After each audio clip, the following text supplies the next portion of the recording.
Selamat siang kelas 12 HKL. Hari ini kita ketemu lagi dalam mata pelajaran Praktikum Akuntansi Perusahaan Manufaktur. Nah, di hari ini kita masuk ke materi selanjutnya yaitu tentang siklus akuntansi perusahaan manufaktur ya. Nah, untuk yang selanjutnya kemarin kita sudah mempelajari tentang 4 jurnal, yaitu ada jurnal pengeluaran, jurnal penerimaan, jurnal pembelian, dan jurnal penjualan ya. Nah, di sini itu ada soal yaitu neraca saldo dan ini ada transaksinya ya. Nah, di sini ada jurnal pembelian seperti biasa. Ini untuk pembelian bahan baku, ini pembelian bahan penolong dan yang dikrediti adalah utang dagang ya. Untuk jurnal penjualannya di sini ada piutang dagang, di sini ada penjualan. Ya, itu dengan mudah ya. Nah, di sini berarti saya tidak akan menjelaskan lebih terperinci lagi tentang jurnal khususnya ya, karena kemarin Miss Eros kalau nggak salah sudah menjelaskan ya di video sebelumnya ya. Nah, sekarang kita masuk ke dalam buku besarnya ya. Ini di sini ada jurnal umumnya, sama seperti siklus akuntansi perusahaan jasa atau dagang. Jurnal-jurnalnya itu kegunaan masing-masing jurnal itu sama ya. Untuk jurnal umum masih sama, retur dan juga wesel ya. Untuk yang sekarang kita mau posting nih ke buku besar ya. Yang pertama adalah kita memasukkan kas. Oke, seperti biasa kas di dalam buku besar kita masukkan sesuai dengan jurnal-jurnal yang ada di yang sebelumnya kita buat ya. Yang pertama, otomatis kalau misalnya ada neraca saldo seperti ini ya. Jadi kalau misalnya kita mau membuat buku besar, kita harus melihat di sini saldo untuk kas itu ada 480 juta. Ya. 480 juta dia letaknya di debit sesuai dengan neraca saldo yang ini ya, letaknya di debit. Nah, terus di sini kita lihat lagi yang kas. Di jurnal pembelian ada kas? Tidak ada ya. Jurnal penjualan ada kas? Tidak ada. Sekarang ini adalah jurnal penerimaan kas. Ada kas letaknya di debit ya, yaitu adalah sejumlah 132 juta ya. 132 juta. Oke, kita lihat ya. Nah, 132 juta. Karena ini debit, maka ini ditambah yaitu menjadi 612 juta. Oke, kita lihat lagi, setelah itu kita lihat lagi ada kas di mana? Di kredit ya. Ada kas lagi di kredit yaitu sebesar 295.800.000 ya. Jadi kita buatkan ini letaknya di kredit ya.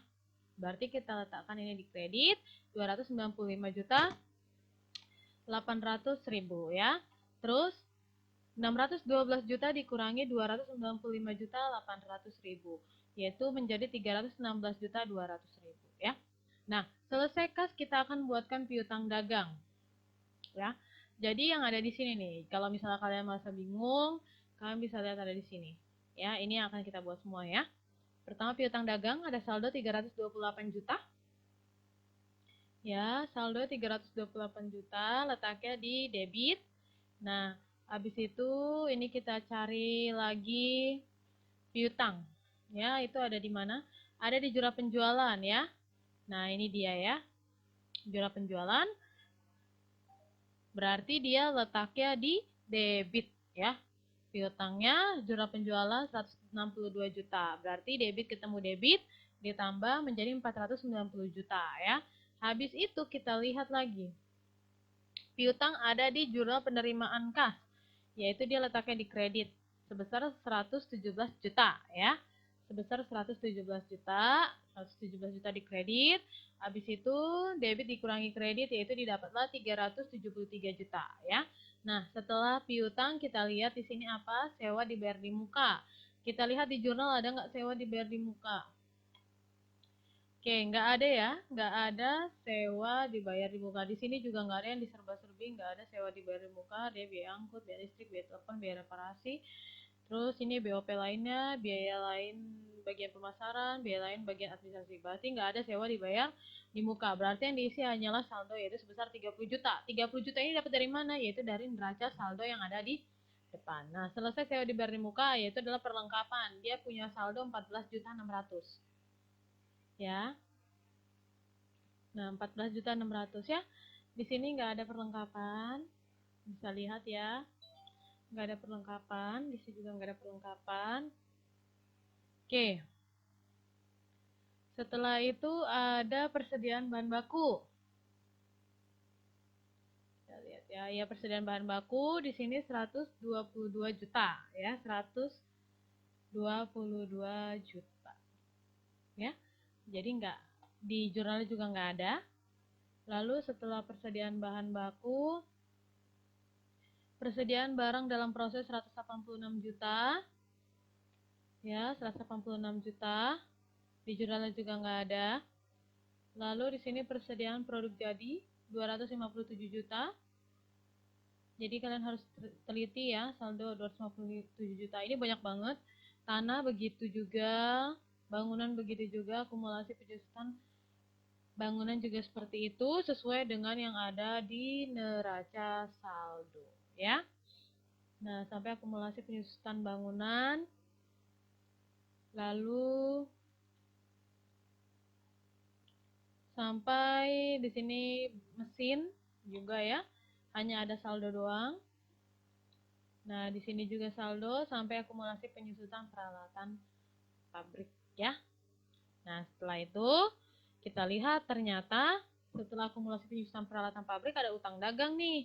Utang dagang punya saldo yaitu 245.800.000 ya. 245.800.000. Terus utang dagang ada di mana aja? Oh, ada di jurnal pembelian nih utang dagang nih. 292.250.000. Jadi itu kalian bebas mau masukin yang mana dulu. Tapi kalau di sini kan yang jurnal umum dulu. Coba kita lihat ya, yang di jurnal umum ada utang dagang yaitu ada di debit. Ya, letaknya di debit. Berarti dia letaknya di debit sehingga ini kredit ketemu debit yaitu dikurang. Nah, selain di jurnal umum, berarti dia ada di jurnal pembelian seperti yang tadi 292.250.000 ya. Nah, ini ya, jadi ditambah. Karena ini kredit, di sini kredit, berarti ditambah menjadi 517.050.000 ya. Terus di sini tuh ada lagi utang dagang. Di sini ada 130 juta.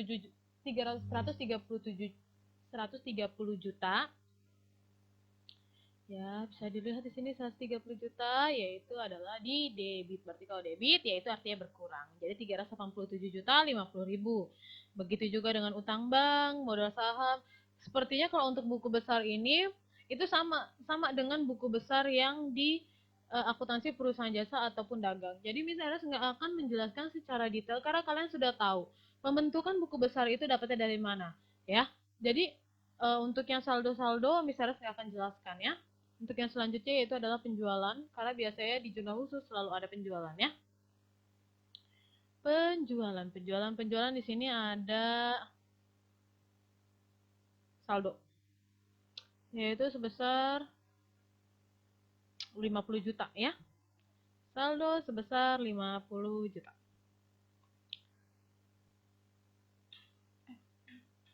$2.150.000.000. Coba kita lihat ya, apa saya tidak melihat? Oh iya, saya nggak lihat. Ternyata ini yang di sini ini retur. Ini penjualan 2.150.000.000 ya. Berarti di sini lalu ada penjualan lagi. Kita lihat lagi penjualannya ada di mana? Yaitu ada di kolom jurnal penjualan dan di kolom penerimaan kas biasanya ya. Penerimaan kas kredit, penjualan di debit. Oke, ya. Ini jurnal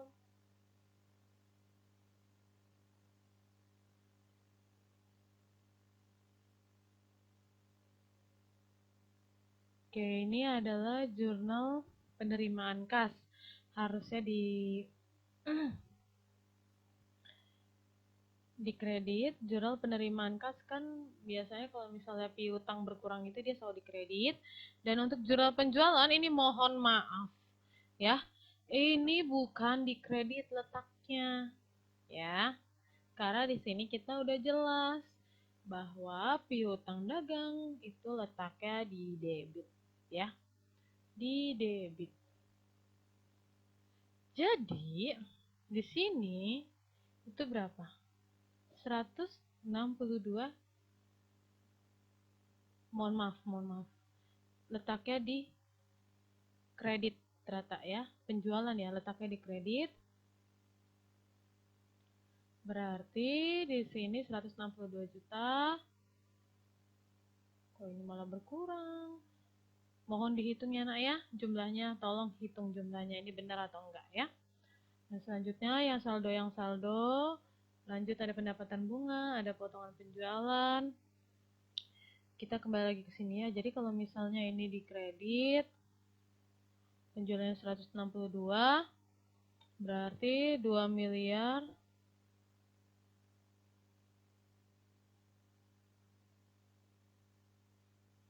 Oh sepertinya salah deh peletakannya. Kalau berdasarkan jumlah, ini 2 miliar 150 juta ditambah dengan 15 juta nggak mungkin segini. Berarti ini salah nih letaknya nih, salah letak ya. 2 miliar 150 juta ditambah dengan 162 juta, dapatlah segini. Coba kita hitungnya, 2 miliar 150 juta ditambah 162. Oke, benar.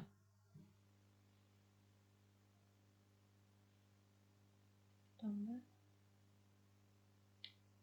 Oke, benar ya. Ini itu aja diputar. Terserah sih kalau kalian mau putar ini juga boleh atau mau putar ini juga boleh, sama aja. Ya. Nah, berarti ini saldo, ini ada pendapatan bunga, hanya ada saldo, ini pembelian bahan baku. Oke, kita lihat pembelian bahan baku ya. Di sini pembelian bahan baku itu ada 16.600.000. Oke, kita lihat coba di sini ada nggak pembelian bahan baku? Itu ada ya, di jurnal pembelian itu ada 257 juta ya. Oke, 257 juta debit berarti 836.500.000 ya. Terus ini ada BTK, biaya tenaga kerja langsung.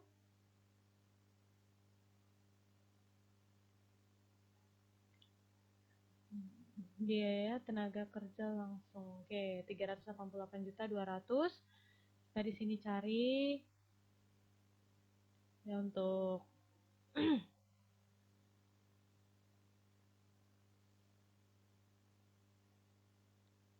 untuk jurnalnya ya. BTK mana nih BTK?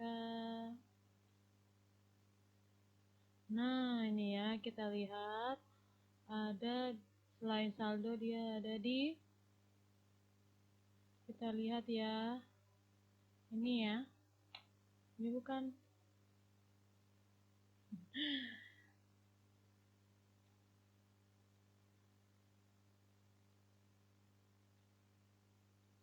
Untuk tenaga kerja tidak langsung, yang ini bukan. Bukan ya, otomatis yang kita masukkan adalah yang ini. 94 juta. Dia letaknya di debit. Oke, debit ketemu debit, hasil debit ya. Terus ini ada BOP, biaya overhead pabrik. Ya, di sini ada biaya overhead pabrik, saldonya 328 juta. Lalu di sini kita cari BOP, biaya overhead pabrik. Ada lagi enggak?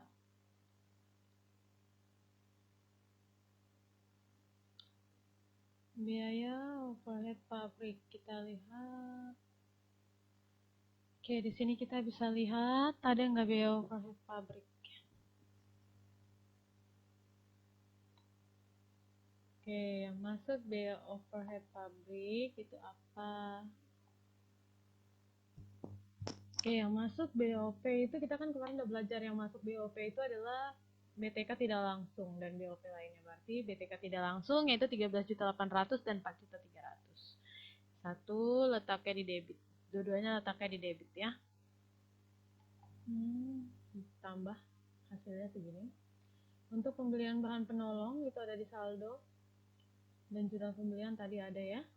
Nih, pembelian bahan penolong, jurnal pembelian, saldo dan jurnal pembelian. Terus di sini ada biaya angkut pembelian ya. Jadi kalian harus peka terhadap semuanya. Apalagi yang ada di serba-serbi ini ada biaya angkut pembelian. Terus ada lagi nggak biaya angkut pembelian? Oke, selain ini ada lagi biaya. Nah, selain ini ada ini ya, biaya angkut pembelian. Jadi biaya angkut pembelian ada di jurnal pengeluaran kas. JPK itu adalah jurnal pengeluaran kas singkatannya ya. Jadi eh, ref itu ditulis, keterangannya itu ditulis dengan JPK, JPB ya. Setelah itu ada retur pembelian. Ini ada retur itu kalian gak usah cari di jurnal pembelian, jurnal penjualan atau jurnal penerimaan kas atau pengeluaran kas, tapi kalian carinya di jurnal umum retur pembelian bisa 13 juta dan 8 juta ya. Di neraca saldo sudah pasti ada saldonya ya. Jadi kredit ketemu kredit yaitu ditambah ya. Potongan pembelian. Kita lihat di sini ada potongan pembelian 8 juta 100. Nah, di sini ada potongan pembelian kah? Apakah di sini ada potongan pembelian? Kalian bisa cari. Kalian bisa cari di mana potongan pembelian ada. Gak ada ya, cuma saldo. Lalu itu di sini ada beban gaji bagian pemasaran. Tadi ada ya, saya lihat beban gaji bagian pemasaran. Tadi saya masih sempat baca. Ini juga bisa ya, bisa gaji bagian pemasaran ini. Ya, yang ini aja ya, yang ini bukan ya, mah biaya lain-lain ya. Ini gaji bagian pemasaran 16.200.000. Terus gaji bagian administrasi sama seperti yang tadi. Oke, 14.400.000. Nah, setelah itu ada beban bunga, dia saldo aja, bagian biaya lain-lain bagian pemasaran. Itu ada ya tadi yang ini. Biaya lain. Pokoknya kalian bikin buku besarnya sesuai dengan yang ada di neraca saldonya ya, urutannya ya. Jangan ngaco. Biaya lain administrasi umum, biaya umum serba-serbi. Jadi yang sudah dimasukin tadi jangan kau masukin lagi ke serba-serbi ya. Jadi kayak ini nih biaya angkut kan ini udah dimasukin kan tadi ke biaya angkut. Jadi kamu tandai gitu kan, gak usah dimasukkan lagi. Berarti yang dimasukkan adalah biaya listrik, biaya air, biaya telepon dan biaya reparasi ya. Tadi BOP lain sama biaya lain administrasi atau pemasaran kan udah. Berarti gak usah dimasukkan lagi ke di beban umum serba-serbi ya. Nah, setelah ini silahkan kalian buatkan neraca saldonya. Neraca saldo berdasarkan buku besar. Sesuai dengan yang buku besar, kalian sudah tahu bagaimana caranya menyusun neraca saldo ya. Sesuai dengan buku besar, ini yang pertama kita lihat kas ya. Kas itu letaknya di mana? Yang kas, oke, letaknya di debit ya. Nah, bisa kalian lihat ya 316.200 ya. Nah, seperti itu. Begitu juga seterusnya, sama seperti siklus akuntansi perusahaan jasa ataupun dagang. Jadi misalnya di sini nggak terlalu mendalam sekali atau mendetail sekali karena nanti aja kalau misalnya ketika udah yang memang benar-benar tidak sama dengan siklus akuntansi perusahaan jasa maupun dagang, di situ bisa akan jelaskan ya. Jadi hanya itu aja dari Miss Ernest. Untuk PH2 materinya kemungkinan ini dipelajari, jangan sampai tidak dipelajari ya. Hanya itu aja dari Miss Eros. Miss Eros ucapkan sebanyak-banyak terima kasih untuk kalian anak-anakku yang masih eksis dalam proses pembelajaran ini. Dan untuk tugas hari ini itu adalah mengerjakan sebentar ya. Mengerjakan buku paket kalian itu di halaman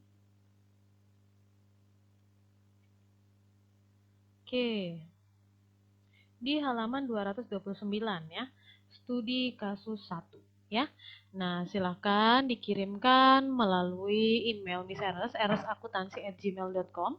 Terakhirnya kapan Miss? Terakhirnya nanti setelah Miss berikan apa-apa atau suruh ngumpulin. Kayaknya terakhirnya besok saja saat pelajaran praktikum akuntansi manufaktur ya.